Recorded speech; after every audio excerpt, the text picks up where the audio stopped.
আমার মুসলমান বন্ধুগণ, গভীর মনোযোগ। আল্লাহ রাব্বুল ইজ্জত ওয়াল জালাল ওই সময় কোন বান্দা যখন আল্লাহকে বলবে, আল্লাহ তাআলা দুনিয়ার জমিনে তুমি সম্পদ আমাকে দিয়েছিলে, সম্পদ গোলার কারণে ব্যতিব্যস্ত হয়ে গিয়েছিলাম, সময় ঠিক মতো পাই নাই, ইবাদত করতে পারি নাই। আল্লাহ তাআলা আমি বড় দায়িত্বশীল ছিলাম, সমাজের বড় লোক ছিলাম, সমাজের মানুষের সালিশ ব্যাপার সমাধান করতে গিয়া দুনিয়ার জমিনে ব্যাংক, জব, টাকা পয়সা, ফ্যাক্টরি, ইন্ডাস্ট্রি এগুলা দেখতে গিয়ে, সবকিছুর হিসাব ঠিক মতো করতে গিয়ে, অফিসের হিসাব, টাকা পয়সার হিসাব, সম্পদের হিসাব ঠিক মতো করতে গিয়ে, ফ্যাক্টরি ইন্ডাস্ট্রির হিসাব ঠিক মতো করতে গিয়ে মাথার চুল ঠিক মতো থাকে নাই, পড়ে গিয়েছে। আল্লাহ তাআলা ওই সময় তোমার ইবাদত ঠিক মতো করতে পারি নাই। আল্লাহ রাব্বুল ইজ্জত ওয়াল জালাল ওই সময় দাঁড় করিয়ে দিবেন দুনিয়ার জমিনে একজন বড় পয়গম্বর হযরত ইব্রাহিম খলিলুল্লাহ আলাইহিস সালাতু ওয়াস সালামকে আল্লাহ তাআলা দাঁড় করিয়ে দিবেন। ইব্রাহিম আলা নবিয়ুনা আলাইহিস সালাতু ওয়াস সালামকে দাঁড় করিয়ে আল্লাহ বুঝাতে চাইবেন, বান্দারে তুমি বলেছো সম্পদের কারণে তুমি ঠিক মতো ইবাদত করতে পারো নাই, তুমি কি জানো আমার ইব্রাহিমের সম্পদ কেমন ছিল? তোমার কি জানা আছে? তুমি কি তার চাইতে বেশি সম্পদশালী ছিলে নাকি? কেন তুমি ঠিক মতো ইবাদত করলে না? এখন প্রশ্ন আসবে, ইব্রাহিম আলাইহিস সালাতু ওয়াস সালামের সম্পদ কেমন ছিল আমরা তো জানি না। ইব্রাহিম আলাইহিস সালাতু ওয়াস সালামের সম্পদ কেমন ছিল? এত বেশি সম্পদের মালিক ছিলেন ইব্রাহিম আলা নবিয়ুনা আলাইহিস সালাতু ওয়াস সালাম। তার আরবি বকরির পাহারা দেওয়ার জন্য, বকরির যে পাল ছিল ইব্রাহিম আলাইহিস সালাতু ওয়াস সালামের, বকরি পাহারা দেওয়ার জন্য 400 কুকুরের প্রয়োজন ছিল। পড়েন সুবহানাল্লাহ। 400 কুকুর ইব্রাহিম আলাইহিস সালাতু ওয়াস সালামের শুধু বকরির পাল পাহারাদারি করত। এক একটা কুকুর কয়েক হাজার বকরির পাহারাদারি করতে পারত। এক একটা কুকুর, আরবি এক একটা কুকুর কয়েক হাজার বকরির পাহারাদারি করতে পারত। ইব্রাহিম 400 কুকুর বকরি পাহারার কাজে ছিল। এবার চিন্তা করেন ইব্রাহিমের কত লক্ষ বকরি ছিল। সুবহানাল্লাহ নাই? কত সম্পদের মালিক, শুধু বকরির হিসাব দিলাম। এই জনমানবহীন মক্কার মরুভূমির মরুপ্রান্তরে জমজম কূপের পানির প্রতি বিদেশিরা আকৃষ্ট হয়ে গেল। সন্তান ইসমাইলের পায়ের কদমে আল্লাহর হুকুমে জিবরিল আমিনের মাধ্যমে ইব্রাহিম আলাইহিস সালামের কলিজার টুকরা সন্তান ইসমাইলের বরকতে যেই জমজম কূপের আবিষ্কার হয়েছিল, আবির্ভাব হয়েছিল মক্কার মরুভূমিতে, এই পানির সন্ধান করতে গিয়ে পৃথিবীর শিল্পপতিরা, বিদেশিরা কাফেলা বানিয়ে যখন জমজম কূপের আশেপাশে বাড়িঘর বানাতে চেষ্টা শুরু করলো, ক্ষেত খামার শুরু করতে চাইল, ইব্রাহিম আলাইহিস সালাতু ওয়াস সালামকে জমজমের পানি নেওয়ার কারণে জমজমের পানি ইব্রাহিমের কাছ থেকে তারা নিবে, এর বিনিময়ে ইব্রাহিমকেও তারা খাজনা দিবে, হযরতে হাজরাকেও তারা খাজনা দিবে, টাকা দান করবে। এইভাবে জমিদার হয়ে গেলেন। পুরো আরবের সব থেকে বড় জমিদারে পরিণত হয়ে গেলেন ইব্রাহিম। হযরতে হাজেরা, হযরত ইসমাইল, একদিকে লক্ষ লক্ষ বকরি আছে, অপরদিকে জমজমের পানি থাকবার কারণে মানুষেরা তাদের জন্য পাথর কেটে বাড়ি বানিয়ে দিল। আল্লাহ তাআলার বরকতে জান্নাত থেকে খেজুরের বাগানের ব্যবস্থা হয়ে গেল, ফল ফসলের ব্যবস্থা হয়ে গেল। ইয়েমেন থেকে বাগান এনে লাগিয়ে দেওয়া হলো। শত শত হাজার হাজার মানুষ যারা এই জায়গায় পানির সন্ধানে এসে ঘর বাড়ি বানাতে চাইল, ইব্রাহিমের কাছ থেকে জায়গা নিতে হইতো, তাকে জমিদার মনে করে টাকা দেওয়া লাগতো। এইভাবে মক্কার সব থেকে বড় ধনী হয়ে গেলেন হযরত ইব্রাহিম। সুবহানাল্লাহ বলেন। আপনি আমি কি ইব্রাহিমের চাইতে বেশি টাকাওয়ালা? কথা বলছেন না কেন? ইতিহাস বলে এত বড় টাকাওয়ালা হওয়ার পরে, এত সম্পদের মালিক হওয়ার পরে একবার ফেরেশতারা আল্লাহর কাছে ডাক দিয়ে বলেছে, আল্লাহ তাআলা আপনার কাছে আমরা কিছু বিষয় জানতে চাই। আল্লাহ বলেন, ফেরেশতারা কি জানতে চাও? কি জন্য তোমরা আমার কাছে প্রশ্ন করো? এমন ভাবে কোনোদিনও তোমরা আমার কাছে কথা বললে না, কি জানতে চাও? ফেরেশতারা ডাক দিয়ে বলছে, আল্লাহ তাআলা আপনার কাছে জানতে চাই, ইব্রাহিমকে কেন আপনি খলিলুল্লাহ উপাধি দিলেন? ইব্রাহিমকে কেন বন্ধু বানালেন? একজন টাকাওয়ালা শিল্পপতি লোক, টাকাওয়ালাকে কেন আপনি খলিলুল্লাহ বানালেন? সে তো আপনার বন্ধু হতে পারে না, সে তো সম্পদের বন্ধু, শুধু টাকা আর টাকা, সম্পদ আর সম্পদ।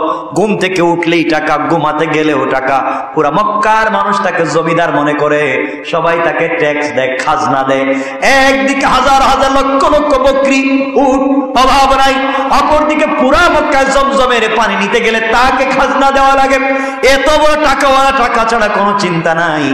আপনি এত বড় টাকাওয়ালাকে আপনি বানিয়েছেন খলিলুল্লাহ, আপনাকে তিনি মোহাব্বত করেন নাকি সম্পদকে মোহাব্বত করেন আমরা তো বুঝতে পারলাম না।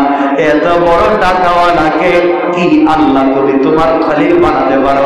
আল্লাহ বলতে চাইলেন, ও ফেরেশতারা তোমরা জানো না আমি ইব্রাহিমকে এমনি এমনি খলিল বানাই নাই। তোমরা যদি পরীক্ষা করতে চাও, আমার মন বলছে কোনো ভুল হবে না। তাহলে বোঝা গেল আল্লাহর প্রিয় পাত্র হওয়ার জন্য শুধু কম সম্পদওয়ালারা আল্লাহর প্রিয় পাত্র হতে পারবেন তা নয়, বড় বড় শিল্পপতিরা, বড় বড় টাকাওয়ালারাও আল্লাহর প্রিয় পাত্র হতে পারবেন। শুধু সিস্টেমটা দেখা লাগবে। সবাই যেই কাজ করে আমিও সেই কাজ করব। সফল হতে গেলে 1 নাম্বার ক্লাসের ছাত্র সে যেভাবে পরীক্ষা দেয়, যেই সাবজেক্টের, যেই প্রশ্নের, যেই পেপারের প্রশ্নের উত্তর দেয়, ক্লাসে যে ফেল করেছে সে একই সাবজেক্টে পরীক্ষা দেয়, একজন পাস একজন ফেল। অর্থ হলো সবাই একইভাবে পরীক্ষা দিয়েছে, একই কাজ করেছে, একই সাবজেক্টে পরীক্ষা দিয়েছে, একই ক্লাসে পড়েছে।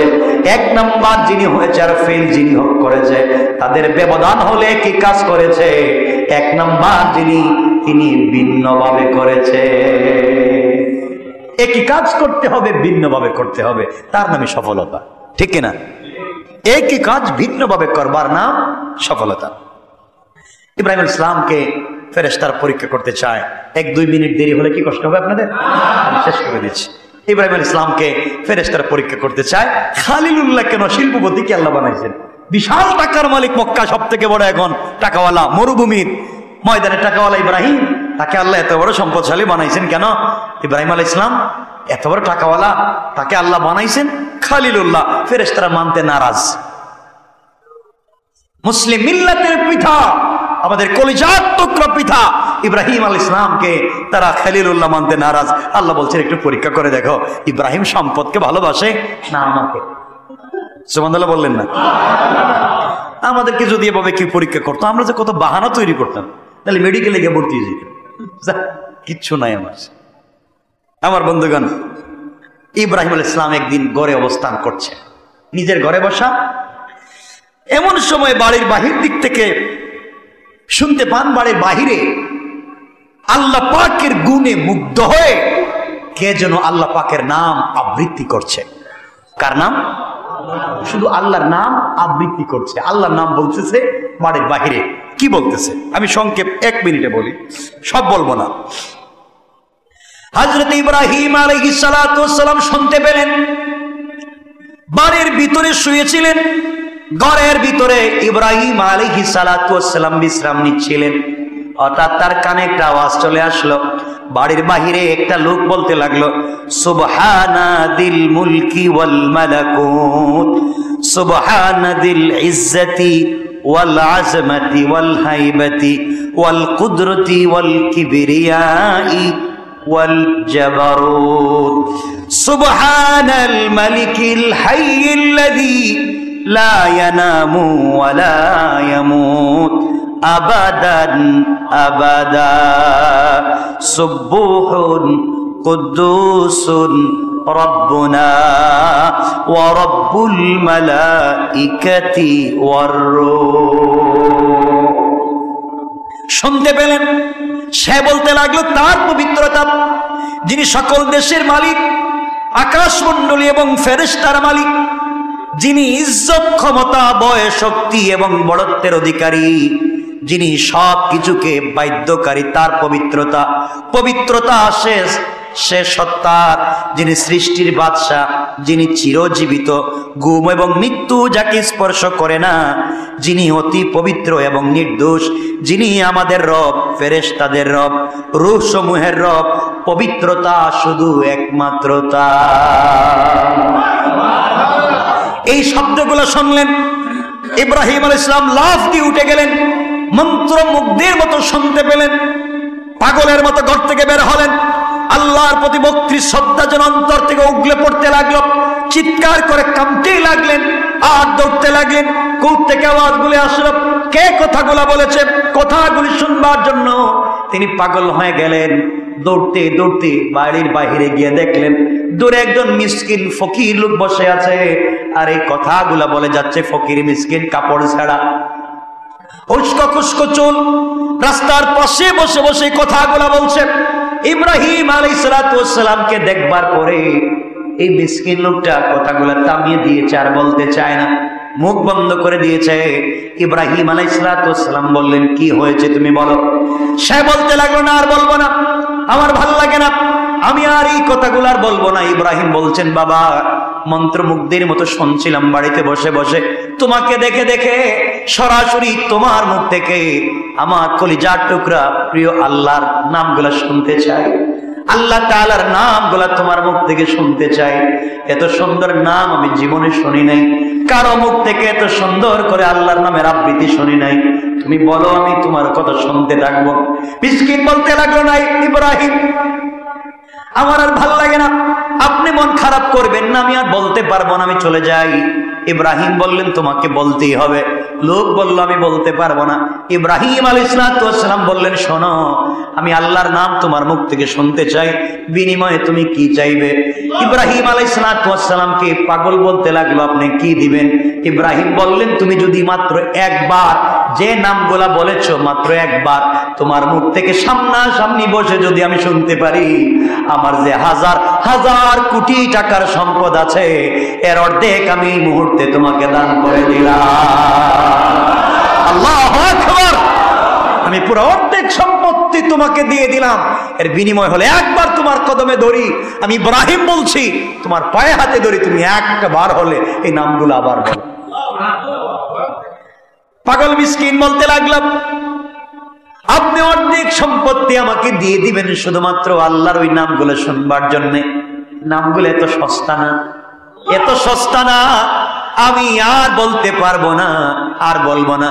ইব্রাহিম কান্না জড়িত কণ্ঠে হাউমাউ করে বলছেন, ভাইরে, আমার যে মক্কা নগরীতে মরুভূমিতে যা চোখে দেখা যায়, যা চোখে দেখা সব আমার, যা চোখে দেখা যায় না, এই মরুভূমিতে অনেক সম্পদ আছে আমার। তুমি যদি একটা বার যে নামগুলা বলেছো আবার তুমি একবার বলতে পারো, আমি তোমাকে ওয়াদা দিলাম, আমি ইব্রাহিমের স্থাবর অস্থাবর যত সম্পত্তি আছে এই মুহূর্তে তোমার নামে আমি সবগুলা তোমাকে দিয়ে দিলাম। এরপরেও তুমি একবার বলো, আল্লাহর নাম বলো, একবার বলো সুবহানাদিল মুলকি ওয়াল মালাকুত, একটাবার বলো, বান্দা বলো। ইব্রাহিমের কাছ থেকে আবেগ তাড়িত হয়ে কান্না জড়িত কণ্ঠে কথাগুলো শুনবার পরে মিসকিন মুস্কি হাসি দিল। ইব্রাহিম সিজদায় পড়ে কাঁদতে লাগলেন আর বললেন, আল্লাহ, সব দিয়ে দিলাম, এখন মাত্র আমি ছাড়া আর কিছুই নাই, এরপরও কেন বলে না। ইব্রাহিম সিজদা থেকে উঠে দেখলেন মিসকিনকে আর দেখা যায় না।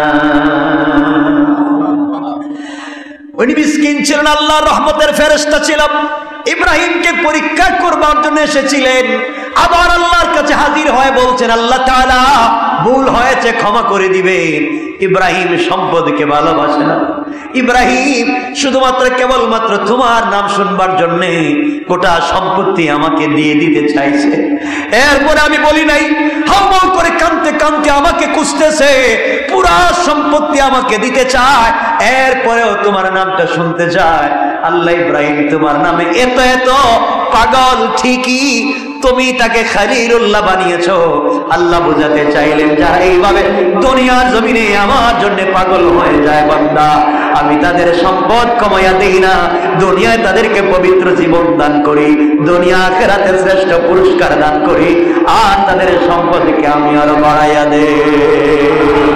সুবহানাল্লাহ, জুড়ে পড়ে।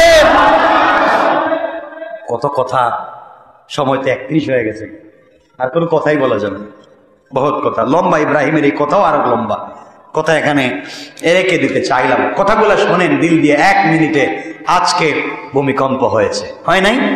বারবার ভূমিকম্প হচ্ছে পৃথিবীতে, বারবার হচ্ছে। ভূমিকম্প কেন হচ্ছে? ভূমিকম্প হওয়ার কারণ কি? রাসূল পাক সেই হাদিসে বলেছেন,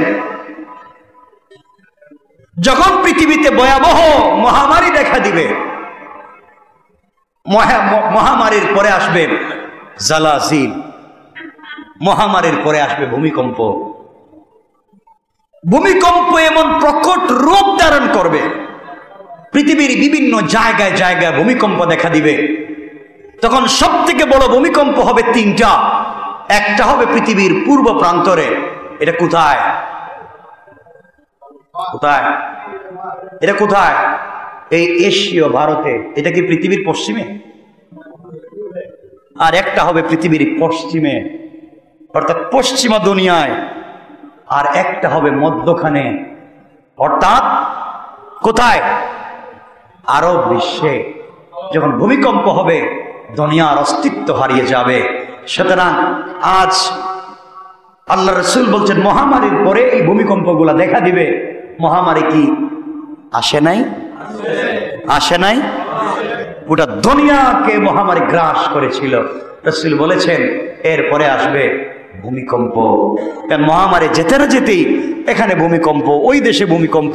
কয়েকদিন আগে হলো তুর্কিতে ভূমিকম্প, এর আগে হলো ইন্দোনেশিয়া ভূমিকম্প, এর আগে হলো জাপানে ভূমিকম্প। আমাদের দেশেই তো কয়েকবার ভূমিকম্প হয়ে গেল, হচ্ছে। আর ভূমিকম্প হচ্ছে, আর আমরা বানাচ্ছি রড, স্টিল আর সিমেন্টের অ্যাডভার্টাইজ দিচ্ছি টেলিভিশনে, ভূমিকম্প প্রতিরোধমূলক সিমেন্ট। তোমার কপালে ঠাডা পড়ো। ভূমিকম্প দিচ্ছেন আল্লাহ, তুমি সিমেন্ট দিয়ে বাঁচাই। এজন্য আমি বলতে চাই, মানুষের ইমানকে শক্তিশালী করতে হবে, ফিরে যেতে হবে আল্লাহর দিকে। এজন্য মহামারী আসছে, প্রকট রূপ ধারণ করেছে। রাসূল সাল্লাল্লাহু আলাইহি ওয়াসাল্লাম আরো বলেছেন, এগুলা শেষ নয়, আবার বলছি, এগুলা কথা বলার মতো না, এরপরে বলে দিচ্ছি, আরো বলছি। রাসূল ইসলাম বলেছেন, এই সময় যখন চলে আসবে, যখন মহামারী দেখা দিবে, ভূমিকম্প দেখা দিবে, তখন পৃথিবীর জলবায়ুকে নিয়ন্ত্রণ করতে থাকবে দাজ্জাল। কে? কেন? এই গোটা দুনিয়াকে নিয়ন্ত্রণ করবে, চালাবে এক সময় দাজ্জাল। সুতরাং তার জলবায়ু নিয়ন্ত্রণের দরকার। আজ আমরা দাজ্জালও চিনি না, আর জলবায়ু নিয়ন্ত্রণ হচ্ছে কোত্থেকে? পৃথিবীতে কোথাও দেখবেন ভয়াবহ ঠান্ডা, ভয়াবহ ঠান্ডা, এর কাছে লেগে গেছে আগুন, সব পুরা জঙ্গল, পুরা পাহাড়, পুরো এলাকা জ্বলে ছাই হয়ে যাচ্ছে। নাই? আগুন লাগতেছে না? আপনার এটার কি কোন দাবানো? যেই দেশে ঠান্ডা ভয়াবহ, মানুষ ঘর থেকে বের হয় না, ওখানে লাগতেছে আগুন, পুড়ে যাচ্ছে সব। কিয়ামতের আলামত। আজকে আপনারা জানেন, রাশিয়ার এক কর্নার থেকে সব থেকে বেশি বরফ গলতে শুরু করেছে, বরফ কমে যাচ্ছে, সব ধ্বংস হয়ে যাচ্ছে, জলবায়ুর পরিবর্তন হচ্ছে। কি থেকে কি হয়ে যাচ্ছে? যেই আরব বিশ্ব পানি পায় না, সবুজের চোখেও দেখে না, এই আরব বিশ্ব এখন সবুজায়ন হয়ে যাচ্ছে, ঠিক কিনা? আর সুখে দেখা কথাই তো বলতেছি। হাদিসে রাসূল বলছেন কিয়ামতের আলামত গুলা সবুজায়ন হয়ে যাচ্ছে। যে নদীর কথাগুলা বলছেন, নদীগুলো আজকে শুকিয়ে যাচ্ছে, সব কিয়ামতের আলামত। আল্লাহ আমাদেরকে হেফাজত করুন। এতগুলা দেখবার পরেও আমরা ঠিক হচ্ছি না। বিল্ডিং এর 10 তলায় ঘুমাচ্ছে, ভূমিকম্প হয়েছে, লঙ্গি খুললা একবার নিচে নামছে, আল্লাহ আমার বাঁচাও।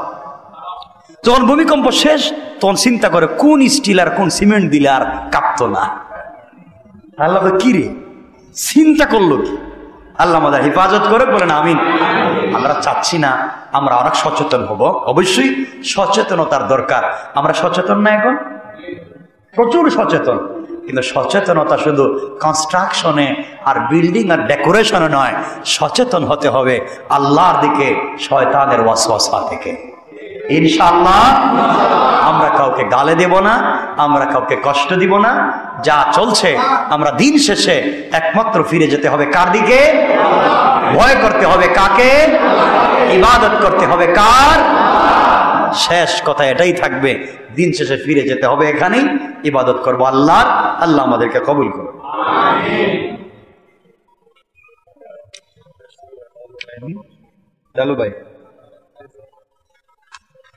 জালু ভাই আমি খুব পছন্দ করি, ভালোবাসি। অসুস্থ, অপারেশন হয়েছে, আল্লাহ যেন তাকে সুস্থ করে দেয়। বলু ভাই তিনি অসুস্থ বলেছেন, আল্লাহ যেন তাকেও সুস্থ করে দেয়। আরো অনেকেই আমাকে বলেছেন, নাম তো আর জানি না, আল্লাহ যেন সবাইকে সুস্থ করে দেয়। শেখ আব্দুল সত্তার বাবা মার জন্য দোয়া চেয়েছেন, কালাচান ব্যাপারী জন্য দোয়া চাওয়া হয়েছে, আব্দুল সোভান তার খালার জন্য দোয়া চেয়েছেন।